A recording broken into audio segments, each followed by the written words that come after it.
So, welcome to Actify Chat Communications Happenings and Trends. I'm Amanda Cumming, and today with me is Beth Lynch. And Beth, it's nice to have you on our show today. Thanks, Amanda.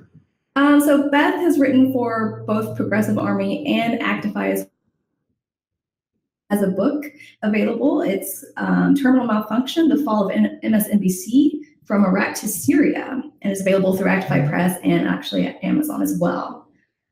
So let's just kind of jump into this. So Beth, what got you interested in just writing generally? Oh, well, honestly, I've always been interested in writing. The format for that has changed over the years. I mean, I think back in the year 200, when I was in high school, I was into poetry and being angry and nihilistic. And I find that politics writing still sort of fits that nihilistic view to some extent. So, I mean, yes, it has changed over time, but certainly my academic experience has sort of honed my way of writing to social issues and to psychological issues, both which politics in our era fit really nicely into in all actuality. Really, what kind of got you motivated to write? The actual why is MSNBC so awful and why are they what they are? I think after the election, as I watched MSNBC demonize Russia. And of course, that was going on to some extent throughout the campaign with Hillary Clinton and the Democrats. I saw a connection to what they did in 2000 and 2001, 2002, 2003, as we were leading into Iraq, which was, let's create the demon, let's sell the demon, then let's sell the bombing of the demon. And it sort of triggered in me. The Iraq war is sort of the impotence for me no longer watching MSNBC. I was a viewer and alive at the time and thought, okay, I need to maybe perhaps remind people of how subtle and easy that was for MSNBC to walk the left into a lie, into a war that killed 1 million Iraqis. And I see the same thing happening now. And I thought Americans have rather short memories, and perhaps a reminder of how this worked in 2003. And also there are a lot of, millennials and Gen Z who don't know what MSNBC is or what they've done. And I just felt like, okay, we have a group of people who don't know what happened. We have a group of people who don't realize what happened. And we have a group of people who don't give a shit what happened. Perhaps I could at least educate those two other groups and remind them how easy it was for MSNBC to sort of gain popular support for a war that was built on a lie that killed a whole lot of people. And I don't think a lot of Americans understand or know the connection between GE and MSNBC and GE's billions in war contracts and defense contracts, and or after the fact that GE has had billions of contracts in Iraq since the war. For me, it was important to say, be skeptical of your media. They have a financial goal in mind. And if they're selling war, for certain, be skeptical of your media. GE is probably made $60-70 billion in Iraq since we made a fucking moon crater out of it in electric contracts and other contracts that we know they made money in the front, and they're continuing to make money in the back. GE owns MSNBC, and in partnership with Comcast, they own NBC Universal. So for me, it was I needed people to better scrutinize why they would do that. If it was a lie, why did they sell it? And why might they be inclined to sell us? You're talking about specifically this idea of actually talking about an idea. What do you think about the media actually withholding information or just refusing? Lies by omission. Lies by omission. Sure. Neutrality or even healthcare or Medicare for all. You don't hear a lot on mainstream media concerning those two topics. Well, absolutely. And the person who wins the message wins the day, right? So we have a government, depending on how you see it, we have a government who's owned by corporations. There's another argument to that, which is we have a government and corporations and wealthy people who all have the same interests. And that's also a fair argument. So GE or Warren Buffett or Bill Gates or Barack Obama, whoever the fuck it is, it's the whole George Carlin thing. There's a circle and you ain't in it. And that's very, very true. They all have similar interests. Their interests are self-interest. So take for instance, we have a government who literally has us pay into healthcare through Obamacare. Then that government sells that back to insurance companies who sell that back to us. So, and this you can do the same thing for the defense industry. So we have a government who, through the media, manipulates people to think that they bring us all into a consensus and then sell us back our own propaganda. And Americans never ask any questions about any of this. I think the last numbers I saw, the top 5 healthcare insurers, they get 60% of their total revenue from government programs. So we're literally paying into the government so insurance companies can sell us healthcare. Why doesn't our media discuss that? Well, why would they? There's profit involved. They don't profit from that. Our government doesn't profit from that. Insurance companies don't profit from that. And they all sort of have that same goal. I don't think it's a cabal, against the American people. I think it's, a whole lot of people with a whole lot of self-interest protecting one another. Media doesn't want to piss our government off. They need the government to give them subsidies and loopholes and tax breaks. And so they're all very much in bed with one another. Corporate media can't push that. They're not going to push the government. They're not going to piss the government off. They need each other. And you can roll that across just about any topic: military, defense, healthcare, poverty. Nobody wants to solve that or talk about that. You can roll that into really any topic. These people all have the same goals, and that is self-interest every time. So how would you propose that somebody become a bit more savvy to this, or at least try to select their media so that they can actually get the information? I think information that they need to make better. Right. I think the first place you probably start is outside of American media. Excuse me. So during the Iraq War, we'll go back to that. There were a lot of journalists who were being extremely honest. And the book talks about that, Phil Donahue and Peter Arnett, who were terminated for their honesty. The government and GE, the people who own MSNBC, and they didn't want that. They sold those terminations as good for the public. They needed the public support. So these people sort of speaking negatively about the war was bad for business, U.S. business or mainstream media business.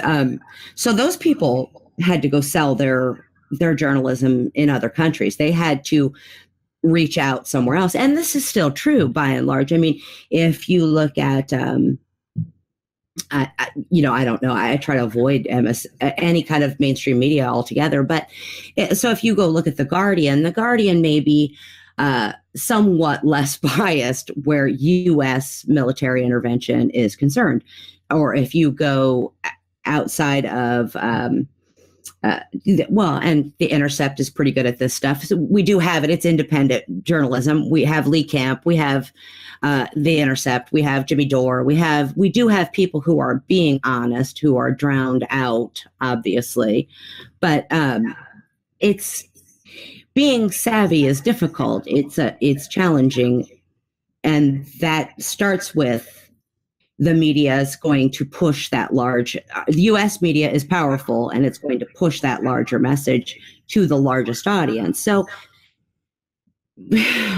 it's more a battle of who's controlling the message and how large that audience is than it is about being particularly savvy. If you're asking the questions, that's great. The problem is most Americans aren't even asking the questions. Most Americans are fairly content to take whatever their media tells them to heart and to completely disqualify any media that doesn't align with not only their own bias, but doesn't align with sort of the U.S. government line. So I see this all the time. I see people who are leftists, I guess, or at least Sanders supporters who are very much engaged with the Russiagate narrative, and they don't question it at all. For them, I am out of my fucking mind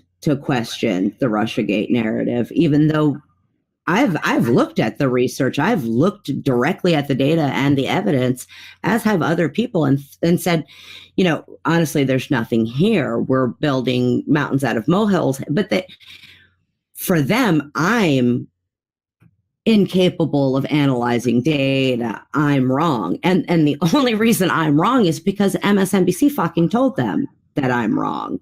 So whether you can get people to scrutinize information or not is a completely different story. And most Americans really aren't willing to do that. They're essentially comfortable in their idea that what the government and what the media tells them is correct, and that Americans do and the American government does the right thing. Fuck history telling us 100% the opposite, that the U.S. government and our media work together to do very heinous fucking things all over the world for capitalism, for financial gain. That they don't really, they're comfortable in their cognitive bias. I understand it. It sucks. I understand it. It's a psychological need they feel through Russiagate, through whatever, dealing with Trump, whatever asinine thing it is. It's challenging your thoughts is difficult. Finding information to align with your thoughts in American media is extremely easy to do. We don't have a ton of free speech, but we do have a ton of availability. I don't like what MSNBC says, I can fucking go to Fox. I don't like what Fox says, I can go to CNN. We have an illusion. We have an illusion of free speech, which is really just an abundance of choice. Well, it's the illusion of choice, too, because a lot of the times you've got the same media outlets saying the exact same things. Right. If it's war, Amanda, it will always be the same thing, right? I mean, it'll always be Trump is very presidential. He fired off 60 fucking rockets into Syria. He became president today. So everybody gets a war boner immediately when that happens. And that will always be the case. And so everything in between is MSNBC says, fucking Republicans are bad. And Fox says, look how horrible liberals are. And these are all distractions. These are all distractions. Nobody really knows what's exactly going on. But what we do know is, to an extent, they will never challenge the government. They're never going to challenge what the U.S. government has to say. And they're especially never going to challenge it on our military intervention. Not ever. They're always going to join in their little drum circle, Fox and MSNBC together. Whichever liberal or conservative president is bombing the fuck out of some extremely poor place in another part of the world, it's all good. It's always going to be good in that case.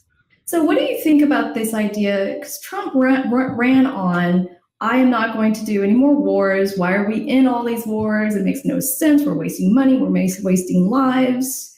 And subsequently, he's rolled all this back.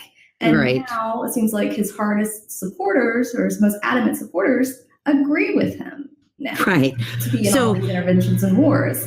So why is it that we've got this bias, regardless of like the fact that he said something and he said he was going to get us out of all these interventions, and he went back on that promise, but I'm going to ignore that. I mean, how do we get out of that kind of space, or how do we kind of escape that type of thinking?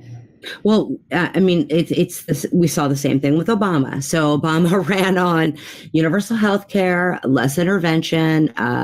Fucker won the Nobel Peace Prize. God help me.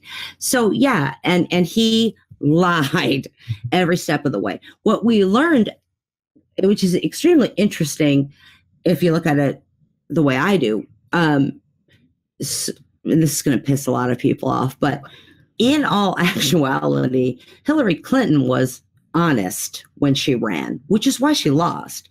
She said, I'm not getting you this. I'm not doing that. I have no plans for this. Fuck yeah. That was legitimately her saying, you're not getting those things and I'm not promising those things. Trump sort of out-politicianed her. He just as Obama did, said, you know what? Yes, I believe in universal health care. I think you guys need that. Yes, there needs to be less military intervention. And as soon as he walked into office, rolled every bit of that back. And now, years after Obama lied, he still has diehard fans who think he is Christ on a fucking cracker. And they will not be convinced he had to bail out the begs. He had to do this.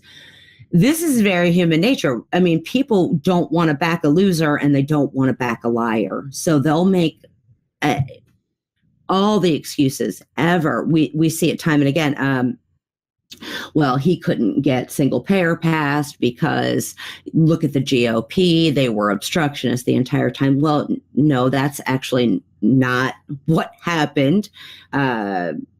Reid could have gotten the public option through and reconciliation, and he was a coward. Republicans said, well, if you do that, we're going to retaliate. And just like that, Democrats folded. And this is the same thing with Trump.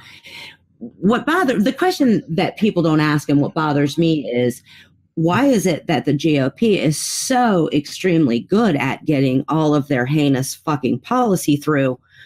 But Democrats, poor Democrats, they just can't seem to catch a break. You know, it's always an excuse where Democrats are concerned, and liberals make these excuses.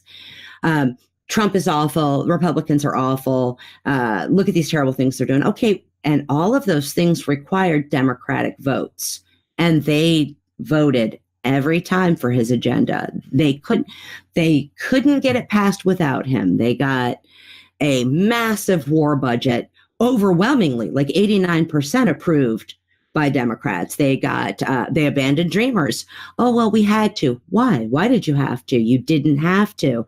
They got their rollback of Dodd-Frank. Well, fuck you. You didn't have to actually vote with them. And Schumer could have actually prevented that. Schumer could have whipped against that vote, held that vote up, and he didn't. I think we have a problem more with the left side of U.S. politics than we do with the right side. Well, I'm under the impression that it's all about the money. So of course, people pay for weak Democrats and strong Republicans. Right. They're donors. This is all, I mean, the donors, one class of people. Right. They own everything and they want to maintain that power. The best way to do it is to give the people an illusion of choice, while simultaneously pitting people against them. Yep. The illusion of choice of Democrat and Republican, where they're all actually kind of voting off for the same damn things over and over and over again. Over and over. And we see it. We see it through every administration. We see it time and time again. Democrats will take two steps forward when they have their majorities, and Republicans will take charge and roll it 10 steps back, but we're always ending up in the same place generally. I think that between Obama and Trump, we're seeing something different. I think that Obama opened the door for a whole lot of really terrible shit. Well, Bush actually opened it. Obama exploited the hell out of it. And now that Trump's in charge, everybody's extremely concerned all of a sudden. Well, fuck, you had a Democratic president who pushed those boundaries. He hacked Iran's fucking nuclear program. He expanded the Patriot Act. He did all those things that liberals aren't supposed to do. And everybody sort of said, well, he must have a reason. And so now that Trump builds on those policies and Trump takes advantage of those things Obama opened the door for, liberals are extremely fucking upset. It's henny penny, the sky is falling. And they completely ignored it when Obama did it, and they continue to ignore it. Whether you like Republicans or not, I tend not to. I think they're regressive shitheels. They get their job done. They actually do what they're elected to do. And they don't lie about it. You know, they are pro-business. They are anti-abortion. They are anti-this, anti-trans, anti-gay, anti-everything. And they get into office and they pass their really fucking horrible policy. Where are Democrats? Where is your Democratic leadership when it's time to let's ramp it up. Let's make those policies single payer. Let's look at single payer.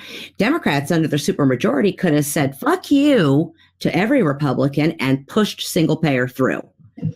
Yeah. What, they'd have taken a month of garbage from the public, from Republicans, from libertarians. They'd have taken some amount of really shitty media on that. But that, at this point, nobody would be against it. I mean, there wouldn't, no Republican in office would fight it. Obamacare, the ACA, and the big pushback the Republicans received from the public for the stupid bullshit ACA, for what it is, at least it's helping ensuring people that have pre-existing conditions and that need health care. That's true. And on some level, they had already passed single payer. Right. No, they would be untouchable. Right. On some level, I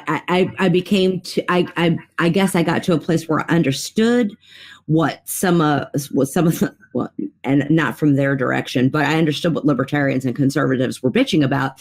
You know, this requirement, that you pay, the individual mandate, this enormous fee that you would pay because you couldn't or were unwilling to pay for insurance that you may or may not use.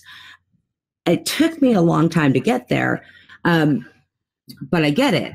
You know, instead of passing that handout to corporations, yes, Democrats could have very easily said, "Fuck this, we're gonna do this," and of course they didn't, because they're always running for re-election. They're never going to piss off their donors. They're never going to piss off the wealthy. They're never going to actually push for public-friendly policy. Never. Not if it ever costs any people they need to win re-election. Never. They're never going to do it. What do we do about that? Yeah, vote them out. That's it. Get rid of them. Change the system. I mean, they've already lost over 1,000 seats under Obama, still pushing the same policies that pretty much the GOP are pushing now, or at least not fighting against GOP policies. So it seems like you're damned if you do anyways. Right. Or damned right. Why vote for these people? They're do something that the voters put you into office for. I voted for Obama thinking that he was going to pass a single-payer healthcare system. That was my vote for him, and that just didn't happen. And I'm disappointed, obviously, and we're still fighting about it now. We're still fighting about it, and I feel you on that. I voted in part because of that. I voted in part because he we're going to close Gitmo. We're going to stop all these military interventions. We're going to get the fuck out of Afghanistan. We're going to do. I voted for him for everything he lied about. So in 2012, I still, I mean, as old as I am, and as long as I've been watching this happen, I still fell for the lesser evilism in 2012 and went, okay, I can eat a shit sandwich or I can eat a sandwich full of broken fucking glass. That was very stupid of me. And I voted for him again. The thing is,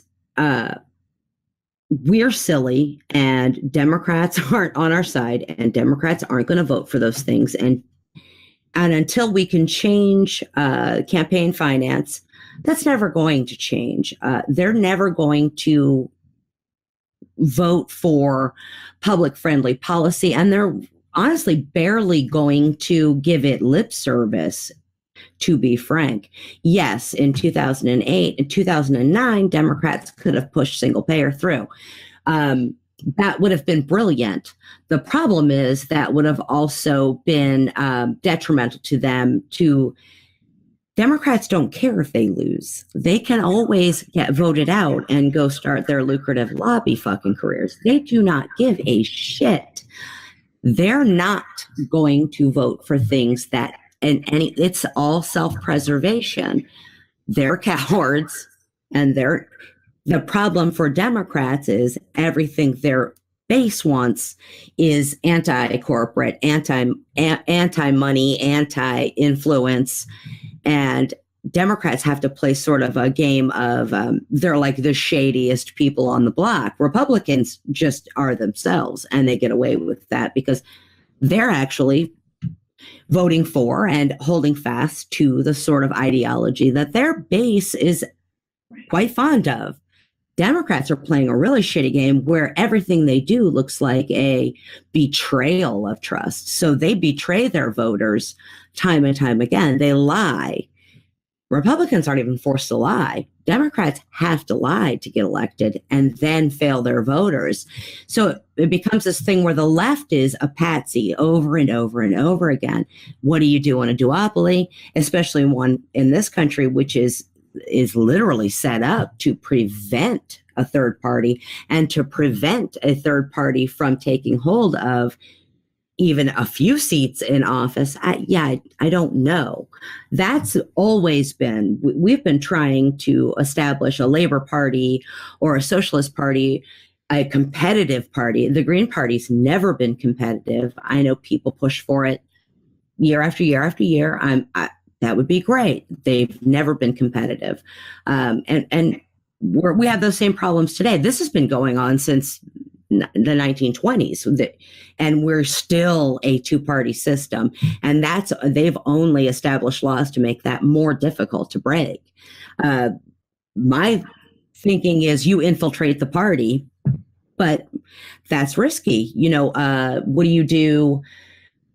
Your hope is you get those people in there that say they're for those things, but how easily are they then corrupted by the easy donation, the easy money, the fast? Our politicians have a system. As soon as they're elected, they're running for re-election. They're running already. They're already trying to finance their next election.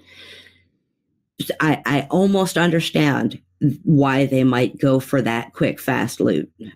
Now it's a system they brought on themselves, but they don't care whether they're not elected. They don't care if they're unseated. They just want to go ahead and continue their gravy train as lobbyists or whatever. I mean, look at fucking Howard Dean. This guy was supposed to be a progressive giant, somebody to really admire. And he is the best and most saddest example of a fucking complete sellout I have seen in my entire adult life ever. He went from, we've got to break this, our bad campaign financing and the ties our party has with corporations, to lobbying for pharmaceuticals. I mean, it took, 8 years? So we have very few heroes. How do you change that? I don't know. How do you convince people that Democrats are consistently voting against their interests?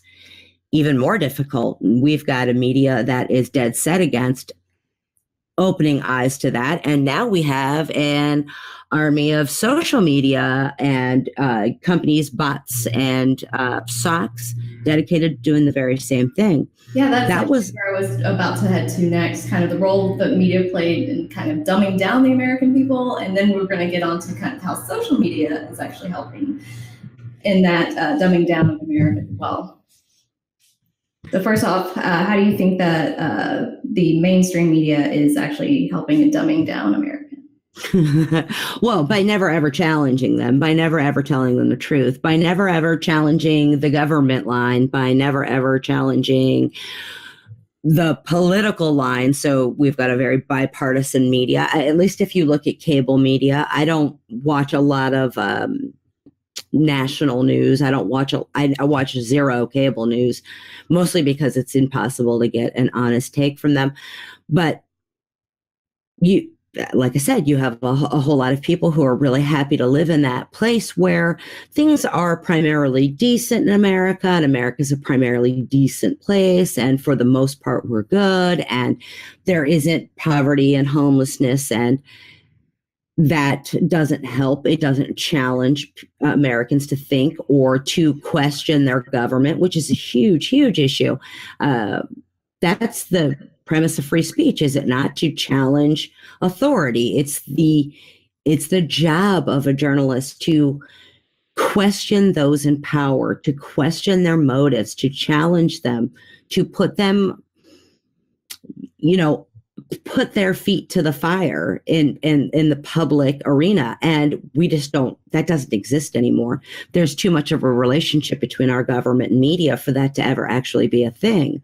So what's their role in that? Well, they are the role. They are primarily responsible for the fact that Americans are, by and large, ignorant. They're ignorant of what's going on in the world, and they're ignorant of what's going on in their own country. Where government and corporate media lost a bit of that control is social media.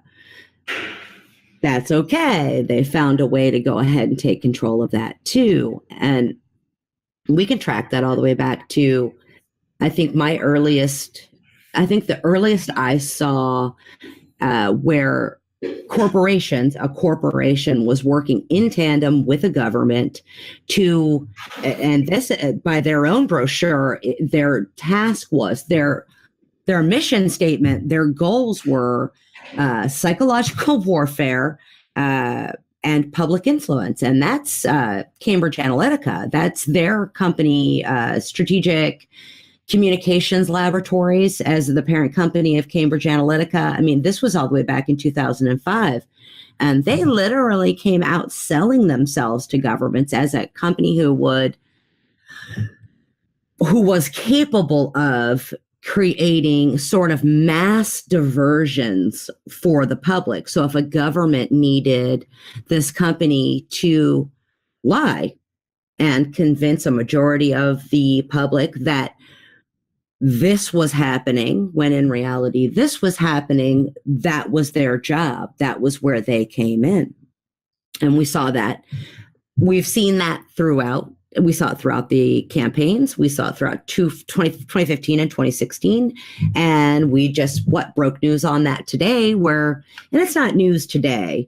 We knew that the Trump campaign was running bots and socks through Cambridge Analytica. Cambridge Analytica has defense contracts with the U.S. So they have contracts with our State Department. We've been doing the same thing in this country and in other countries for at least the last 6 or 7 years. We've been running psychological ops in Iran, Iraq, Somalia, Cuba. And we've been doing this for a lot of years. You've got a lot of Americans who'd like to believe Russia's the boogeyman.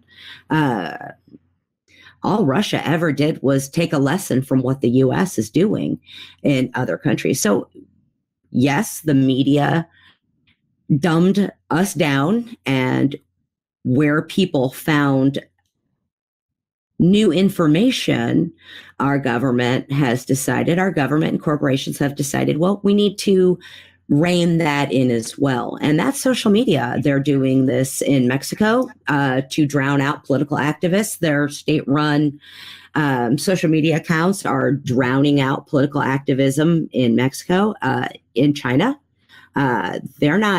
China used to just suppress free speech, and they don't really do that so much anymore. Their state-run social media just drowns out dissent.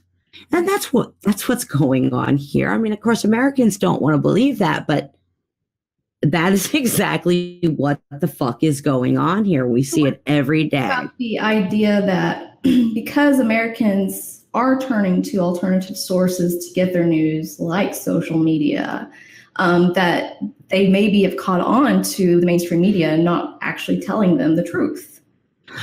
Oh, well, I mean, I think we have such sort of a double-edged sword there, so there is a huge swath of us that don't trust corporate media. I mean, obviously. And now we thought, oh, okay, so we have this other avenue. We can go on social media and we can find different streams of information. But now what we're learning more and more is that we can't trust that either. I think either way, Americans, and not just Americans, we're all sort of damned if we do, damned if we don't. It's extremely hard to trust corporate media. Now it's extremely hard to trust what you see online. It's extremely hard to be a person trying to get the truth in any medium at this point is very difficult. We've been told Russians caused division and made BLM and No Dapple and I don't even know who else, Antifa evil, and you've got a huge part of our population that believes that's actually true, which is extremely sad. And then you have those of us who sort of are extremely online, who see people like Sally Albright and Rob Reiner, Lawrence Tribe, these people who are clearly pushing propaganda. It's obvious they're pushing propaganda. For whatever reason they do that, whether that's they think they're being patriots, or whatever it is. I mean, I think we're in an era of overwhelming distrust of everything, overwhelming distrust of information, overwhelming distrust of government, overwhelming distrust of media. I'm not sure how we get past that. Honestly, I'm not sure. And it's political parties, it's corporations, it's governments. So, I mean, I honestly don't know. Without the best answer for me is to get my media elsewhere. It's to get it from independent news. Obviously, I mean, it's also to get it out of this country. There's more likelihood I'm going to get sort of an honest take on what's going on if I go to the UK, but that's minimal. I mean, they're still fair. That's our special relationship. They're still very much aligned with U.S. goals, with U.S. military goals, and with U.S. corporate goals, with capitalism, with neoliberalism. But I can at least get a little bit of a read on what's going on if I just leave U.S. media. I could go straight to Russian media, but they're doing the same shit. I can go to any country and try to read about the U.S., but every fucking country has its own goals. We're extremely trapped in a disinformation era, honestly. Yeah, I think that this is fascinating because this is more of a kind of a Huxleyan model of kind of this, like, yeah, you know what I'm talking about. I do. Yeah, I mean, we're just like flood people with information so that they can't tell the difference. Right. So that they kind of go like, well, I don't know what's true. I don't know what's false. I don't know anymore. Right. We spend a great deal of our time, and and maybe that's where we're all suckers. We tend to, some of us spend a great deal of time calling out liars. Some of us spend a great deal of time exposing people, and some of us spend a great deal of time arguing for ourselves or our own causes, we're all trapped to some extent. We're all sort of trapped in this, it's like in a fucking infinity loop of ignoring or avoiding the actual issues to defend or deny or whatever. And it is exhausting. Yeah, I try every single day. I am extremely online, as you guys know, but I try every day to just say something factual that tells somebody something. But it's really, really easy for me to get sucked into the fucking Sally Albright shit. It really is. And yes, learning that she ran an entire bot network is fascinating and also not surprising. I don't think any of us thought for a second that she was an honest actor. I mean, come on, nobody actually. Yes. Hi, here's my picture with Rick Perry, and I worked for Newt Gingrich, but I'm a fucking Democrat. Right.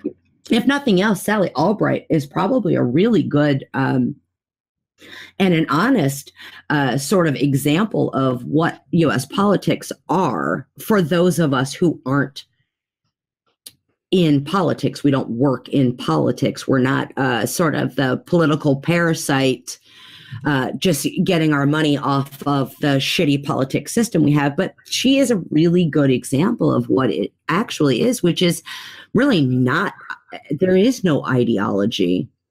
They aren't fighting. There's no conflict. That's all for the electorate. We are the only ones who have ideological differences. Sally Albright doesn't give a flying fuck who she works for or what their ideology is. She doesn't even fucking vote. She has no dog in this fight at all. And most of our politicians don't either, let's be honest. And that's sort of the larger problem. So we all spend endless amounts of time online arguing arguing ideology, arguing with each other instead of with our actual elected officials who are all fucking garbage. I'm sorry, they're all garbage left and right. You can't convince me I'm supposed to give a shit about, yes, Chris Murphy might be right about things. I still don't fucking care. I don't care about Merkley. I don't care about the good Democrats. I don't even give a shit about Elizabeth Warren. I do not care. In the end, they're all failures and they're all failing us. So I don't give a shit. I'd rather all of our arguments were towards them. We do actually elect them to work for us. And instead of them working for us, they say statements and do things and then back out or bow out or make excuses, and we fight with each other. Yes. To me, that's the hugest problem. So how do we get people over their inclination to be the most right, as a part of the voting pool?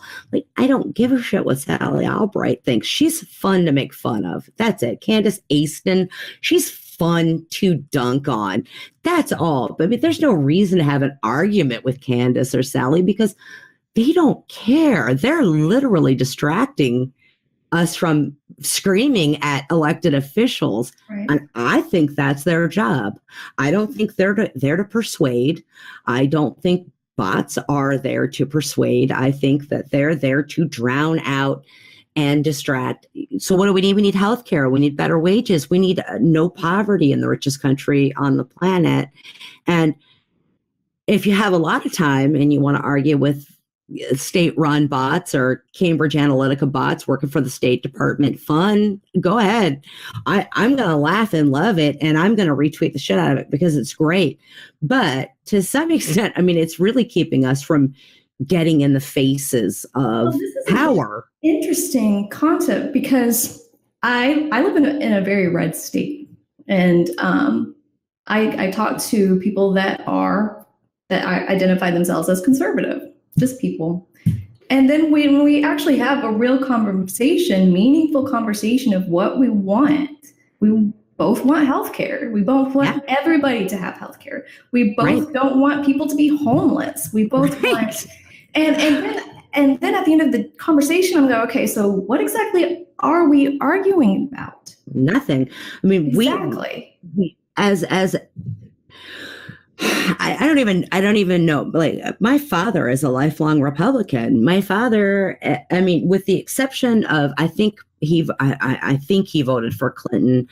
You have to understand, growing up in my family, politics were none of your fucking business. Who did you vote for? None of your business. Like, that's how it was. But I'm fairly certain he voted for Reagan, Clinton. I don't even know after that. I know he voted for Obama. I don't know who he voted in this last election. I'm quite certain it wasn't Trump, but he's a lifelong Republican who believes that marijuana should be completely legal. Nobody should have ever been put in prison over fucking weed. That man's never even probably smelled weed. But he's a rational thinking human being. He was alive at a time when we actually didn't incarcerate people for possessing, selling, or smoking weed. He's a person who believes that we should have health care. He's a person who believes that bombing people is bad. He's still a conservative Republican. He's usually going to vote along tax lines, but where simple social matters are concerned, he and I are completely aligned. And I'm the leftist person in my family, essentially because I'm the brokest person in my family. So I probably understand poverty a little bit better than they do. And how I know that I am well educated and I came from a family of means, and how that doesn't necessarily mean something, that there are bigger things than me at work. 2008 devastated me. Life was pretty easy and good, and business was good, and I had my own house, and it wasn't my fault that my construction company went bankrupt or that I lost my house or my car. Those things were completely out of my power. When Wall Street went apeshit and tanked the housing market, that took my company and my house with it. That didn't have anything to do with me. I always lived within my means. I was doing well. So at that point, I think I was like, oh, fuck, I get it. Like, there are things beyond my control. But I wasn't raised that way. I was raised bootstraps, like a whole lot of us were. I was raised, all you have to do is try. There are jobs out there. You just got to go on and get it. Okay. Not so much. And I think I became sort of maybe a lesson to my own, some people in my own family, which was like, well, wait, what? She's got all these things going for her, and things went really bad. And when you can sort of trace that to policy and to inaction and to negligence and malpractice and corruption, it helps. And Obama certainly opened that up for us. You know what I mean? Like, Obama is brilliant in the way that he is such a colossal fucking disappointment. He made a whole lot of us go, well, wait, I've been voting for Democrats my whole life. Why have I been voting for these assholes? At least for me, he did. I know from a lot of people I talked to, he was their defining fuck you Democrats moment. He was the last of the last disappointments, because he ran such an excellent con on the left that it sticks with you. So if you're doing well in America and you're my parents or other boomers or Gen X that's really kicking ass and things didn't fall apart for you, you probably still think Obama's tits. He's the best.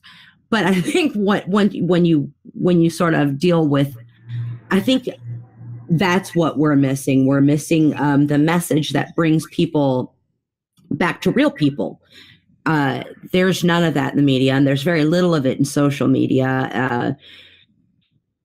There's a line, there's a line. You can't, I could be on social media all day, just retweeting pictures of dead children, in Yemen, in Iraq, in Afghanistan, in Syria. My guess is that probably wouldn't go over too well, and a lot of people wouldn't appreciate that. Unfortunately, a little bit of that needs to be done. I could spend all day on Twitter posting pictures of the homeless. that probably wouldn't go over too well. Americans want things to be, they want to live the lie. So how do we get them out of living the lie? I really don't. I wish I had those answers. I think the financial crash helped. I think if you look at the Rust Belt, yes, these were Obama voters and Obama supporters that flipped to Trump. Yep. And they were like, I'm not doing this anymore. That's right. So they went to a wall and they're like, I'm done. And this is when these policies, because they're going to keep going, we're going to probably have another crash. We are. Time. And at that point, another swath of people are going to get picked up that maybe weren't touched in 2008. Well, and I don't want to say this, but I really think it's going to take a wake-up call for the other people. And so they're going to have to go through some hard times until they kind of realize, like, this is not working.